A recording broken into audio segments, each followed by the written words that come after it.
गोर्खा राष्ट्रिय कांग्रेस मुद्दा सिक्किम दार्जिलिङ एकीकरण चीफ कोअर्डिनेटर को तर्फबाट दार्जिलिङवासीलाई मङ्गलमय शुभकामना।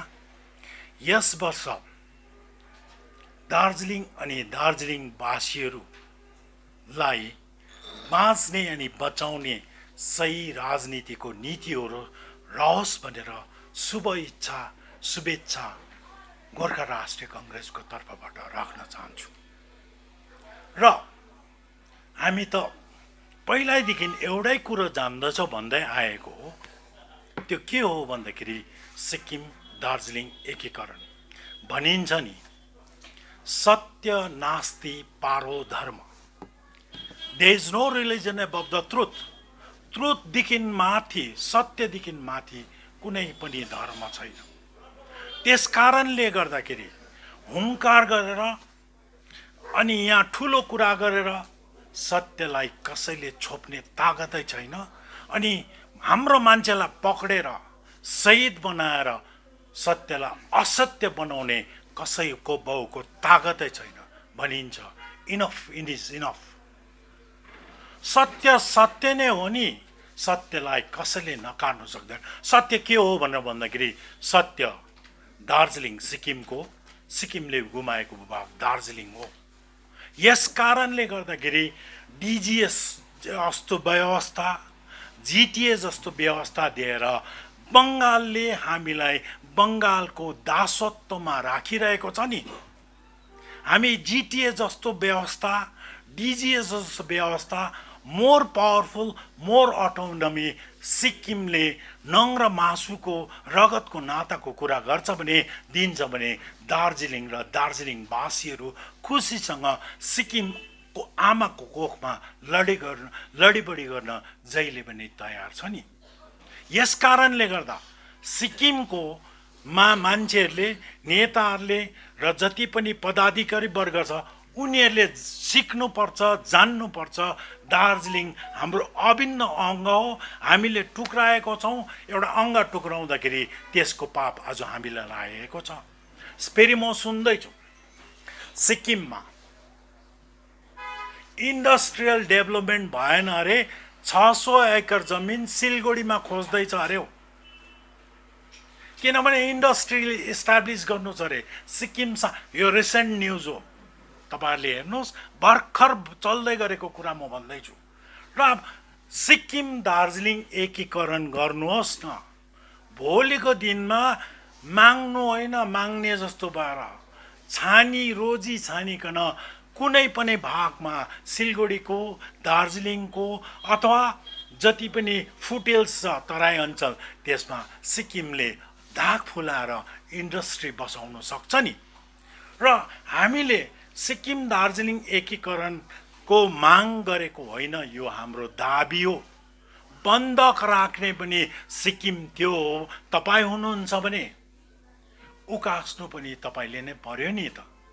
त्यस कारणले गर्दा हामी it's not a demand, it's a claim भएको कारणले गर्दा तपाईँहरूले हामीलाई उकास्नै पर्छ भन्ने गोर्खा राष्ट्रिय कांग्रेसको अडान छ। हाम्रो बङ्गालको चिफ मिनिस्टरको खाली कुरा गरेको छैन, भारतवर्षभरिको कुरा गर्दैछु, जेनरलाइजेसनको कुरा गर्दैछु। कसैलाई पनि यहाँ घोचेर भन्नु चाहेको छैन। अब यसको बदलीमा चाहिँ कसरी चाहिँ हामीले रेमेडी पाउँछौँ, यसको बदलीमा चाहिँ हामी कसरी चाहिँ त्यो अनैतिक कब्जाबाट, अनएथिकल अकुपेसनबाट हामी कसरी चाहिँ त्यो सिकन्जाबाट निक्लिन सक्छौँ भन्ने कुरा आउँछ। मैले सुरुमै भनेको छु राजनीतिक समस्या छ, अब समाधान पनि बताउँछु भनेर भनेको छु। भने समाधान के हो भनेर भन्दाखेरि यसलाई रिपिल गर्नुपर्छ। रिपिल भनेको रद्द गर्ने इन्डियन कन्स्टिट्युसनभित्र एउटा आर्टिकल छ, मलाई लाग्छ 395 होला। त्योबाट रद्द भएपछि भोलिको दिनमा हामीले के पाउँछौँ भने छुटकारा पाउँछौँ। छुटकारा पाएपछि, रद्द भएपछि स्वत दार्जिलिङ सिक्किममा जान्छ। यो भयो एउटा उपाय। अर्को उपाय, सांसदीय व्यवस्थाबाट यदि दार्जिलिङले, यहाँ पिपिएसको कुरा गर्छ, म कम्ती गरेर बोल्छु तर धेरै माने भएको छ यो कुराहरू। अलिकति तपाईँहरूले बुझ्ने प्रयास गरिदिनुहोस्। मेरो रिक्वेस्ट छ तपाईँहरूलाई, सांसदीय व्यवस्थाबाट यदि यो दार्जिलिङको सल्भ भएन भने न्यायिक व्यवस्था पनि छ नि, लेजिस्लेटिभ सिस्टमबाट भएन भने जुडिसियल सिस्टमबाट पनि दार्जिलिङको हुन्छ नि भनेर हामीले राख्न चाहेको छ। तब चाहिँ जति बेला यो दुईटा चिजहरू हामीले गर्छौँ त्यति बेला हामीले यहाँ सेल्फ रुल भन्ने कुरा आउँछ। सेल्फ आफ्नो जग्गामा आफूले शासन गर्न सक्छ। गोर्खाको जग्गामा गोर्खै राजा हुन्छ, दार्जिलिङको जग्गामा दार्जिलिङै राजा हुन्छ।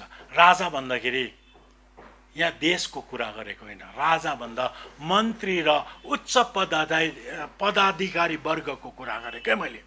र फाटेको टालेको भए पनि हाम्रो आफ्नै हाफपेन्ट हुन्छ नि, फाटेको टालेको भए नि हाम्रो आफ्नै लुगा हुन्छ, कसैको जडौरी त हुँदैन, टाई सुट मगाएर लाउनु त पर्दैन नि।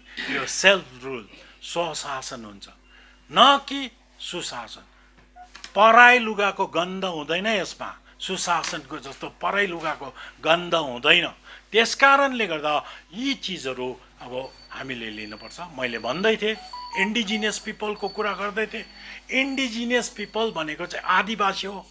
आदिवासीको तपाईँले इन्डियन कन्स्टिट्युसनमा कहाँ पाउनुहुन्छ त? यसको रेफरेन्सहरू भन्नु भन्दाखेरि आर्टिकल 244लाई पल्टाएर हेर्नुहोस्, त्यो इन्डिजिनियस पिपललाई डेस्क्रिप्सन दिएको छ। आर्टिकल 244मा 5th सेड्युल र इन बिट्विन 5th सेड्युल र 6th सेड्युलमा चाहिँ इन्डिजिनियस पिपलको डिस्क्रिप्सन गरेको छ। खास कुरोमा अब खास कुरामा आउँदाखेरि इतिहास जान्न पर्छ। इतिहास जान्दाखेरि वर्तमान पनि हेर्नुपर्छ। इतिहासलाई मात्र हेरेर हुँदैन। मेरो बाउ चाहिँ राजा थियो भने म राजकुमार हो भनेर बस्नु हुँदैन। राजकुमार हुने तरिका तौर तरिका, what are the means and method so that I can be a prince, त्यसको लागि वर्तमान चाहिन्छ। इतिहासलाई खालि नहेर्नुहोस्। हामी इतिहास पनि भन्छौँ, वर्तमान पनि भन्छौँ। फेरि अर्को मजाको कुरो, जसको इतिहास छैन, त्यसको बाजे छैन, बराजु छैन, त्यसको आमा बाउ छैन भने के त्यो नाजायज औलाद हो? हामी नाजायज औलाद हो, हाम्रो इतिहास छ। त्यस कारणले आज हामी वर्तमानमा बाँचिरहेको छौँ। यसै कारणले गर्दा म भन्छु हामी नाजायज औलाद पटक्क होइनौँ। इङ्ग्लिसमा नराम्रो भाषा छ, बास्टर्ड हुँदै होइन। त्यो बाहेक इतिहास र वर्तमान बाहेक दार्जिलिङको आफ्नै कथा र व्यथा छ, त्यो पनि बुझ्नुपर्छ। त्यसबाहेक दार्जिलिङको राजनीतिक समस्या छ, त्यसको समाधानहरू पनि म यहाँनिर आज भन्छु।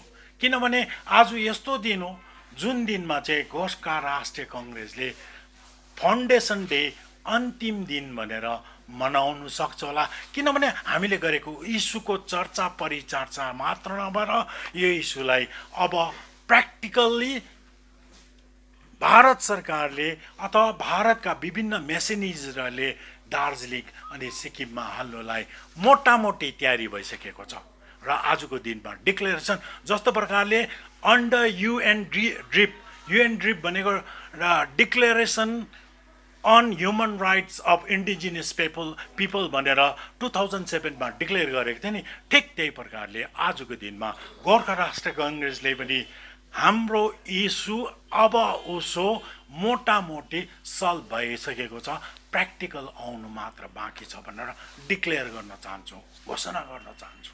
त्यो कारण चाहिँ दार्जिलिङ बाहिरबाट आएको थियो, सिक्किमबाट आएको थियो, तरलीकरण गरिओरिकन इन्डियाले बङ्गालले हाम्रो बनाउनुको लागि विभिन्न प्रकारको एक्ट्स एन्ड लज एन्ड विभिन्न प्रकारको प्रावधान बनाइओरिकन हामीलाई 38 अप्रिल 1954मा बाकाइदा बङ्गालभित्र हाल्नुको लागि कोसिस गरेको दिन 38 अप्रिल 1954 हो।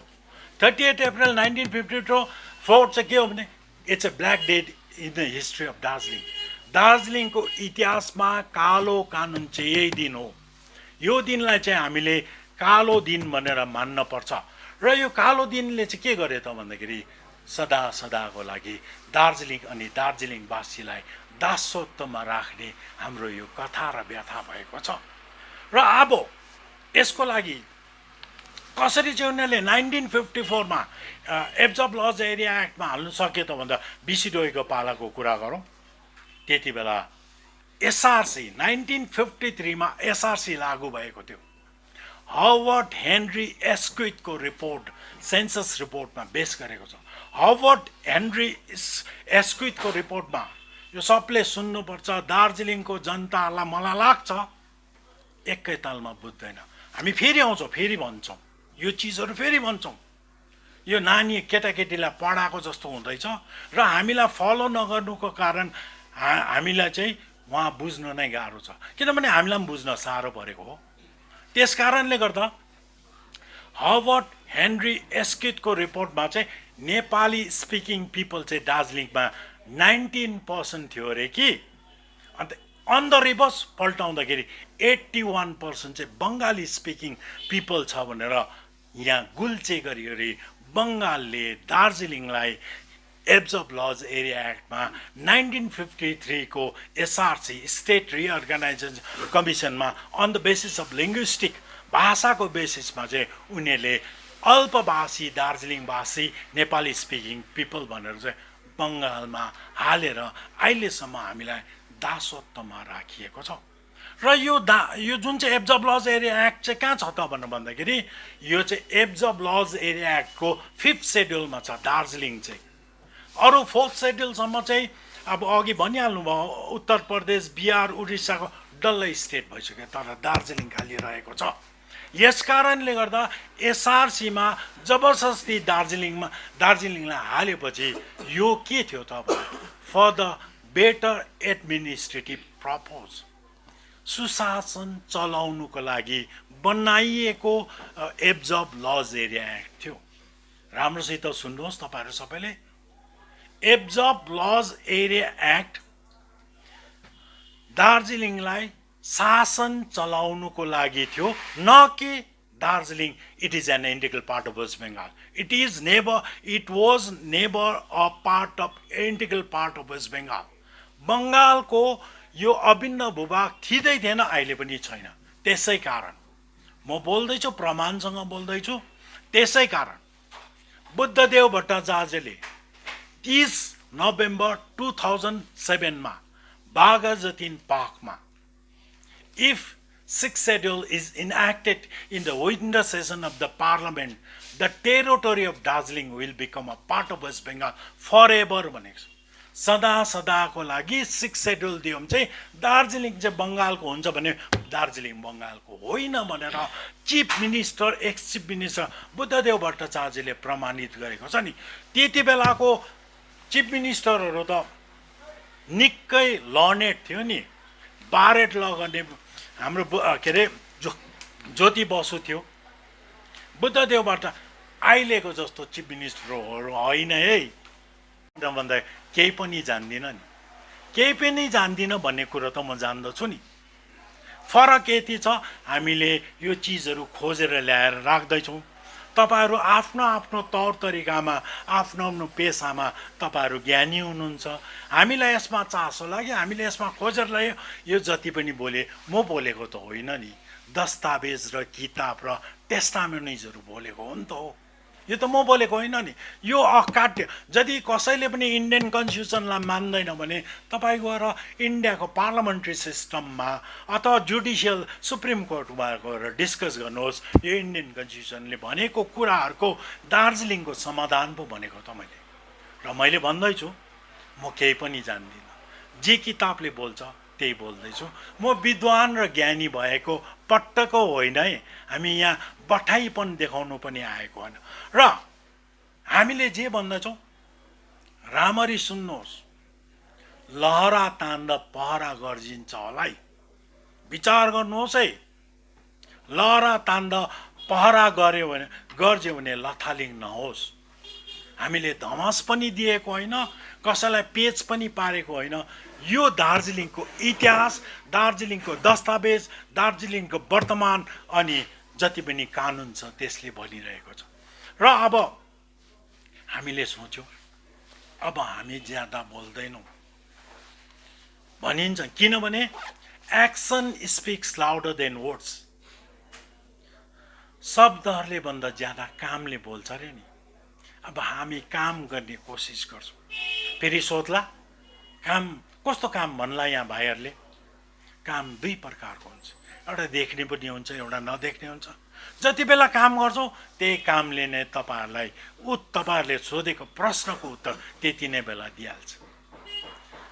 Action speaks louder than words भनिसकेपछि भुक्ने कुकुरले टोक्दैन अरे नि, अनि टोक्ने कुकुरले भुक्दैन अरे। हामी पनि नभुकिकन टोकुकै भनेको कुरा नि, कतै त खतरा त भएन होला? खतरा कुरा जस्तो पनि छ, तर हामी नभुकिकन टोकौँ कि भनेर कोसिसमा छौँ। त्यसकारणले गर्दा बल्ल बल्ल दार्जिलिङको राजनैतिक मैदान सफा हुँदैछ है। यो मान्नुहोस्, राजनीतिक मैदान सफा हुँदैछ। सही राजनीतिको नीतिहरू दार्जिलिङमा सुरु भएको छ। सही राजनीतिको सुरुवातमै हामी ठुलो ठुलो कुरा गरेर अन्त नगरौँ भन्दै आजलाई यति। धन्यवाद।